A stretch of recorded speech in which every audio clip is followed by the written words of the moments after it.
Praia da Luz, a quiet seaside village where time seems to slow beneath the Atlantic sun. But on the night of May 3rd, 2007, that calm was shattered. A child vanished from her bed without a trace. Her name was Madeleine McCann, 3 years old, blonde hair, bright eyes, and a smile the world would soon recognize. In the days that followed, this quiet town became the center of a storm, of media, of emotion, of blame. What began as a local search would soon become one of the most haunting, modern mysteries of our time.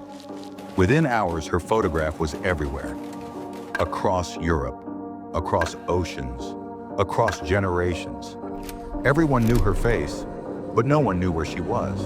Was it an abduction, a planned crime, a tragic accident, or something even darker?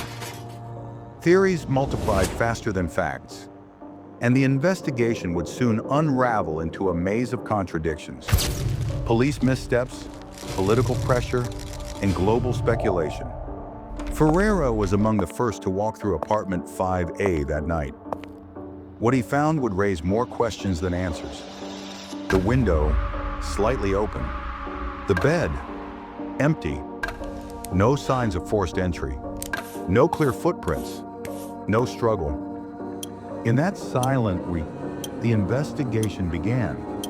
And with it, a mystery that would span continents, decades, and countless broken theories. When the world first heard her name, it was already too late.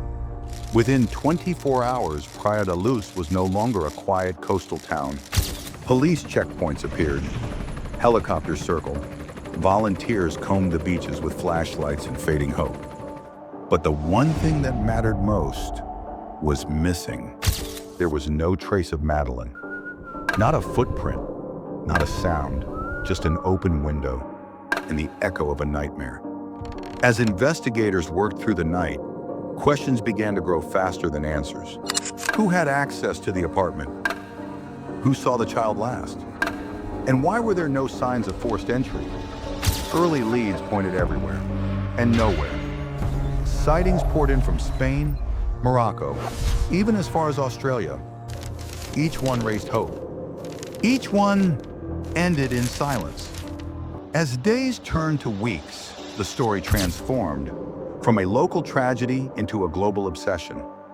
Newspapers splashed her face across every front page.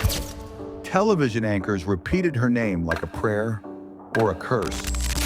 Every clue, every rumor, every whisper became breaking news. But behind the cameras, the investigation was fracturing.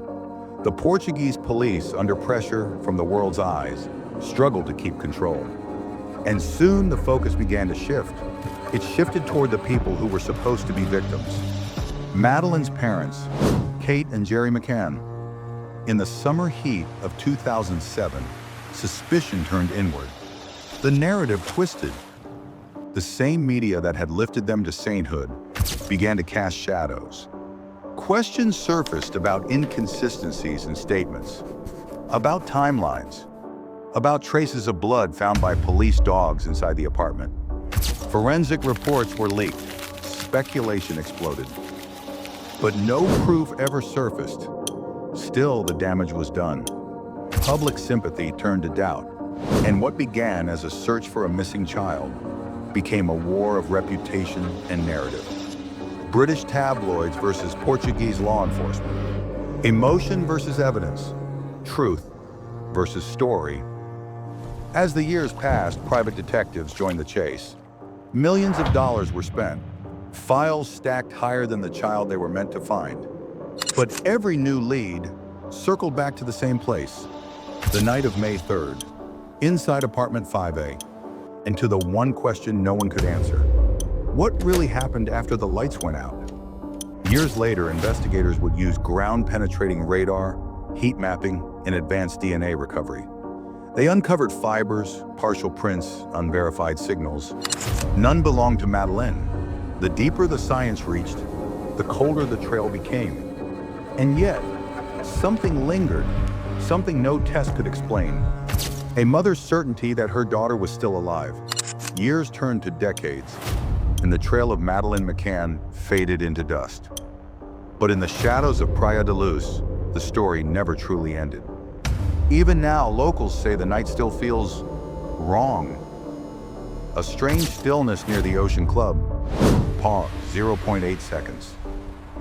Lights flicker, dogs bark toward the empty apartments, then fall silent. Some claim they've seen her, a small figure by the shore, vanishing when called. Others believe the truth lies deeper, buried beneath layers of fear, politics, and time. Over the years, psychics have offered visions. Dreams of a child standing in a field or calling out from behind glass. Each one dismissed, yet somehow impossible to forget.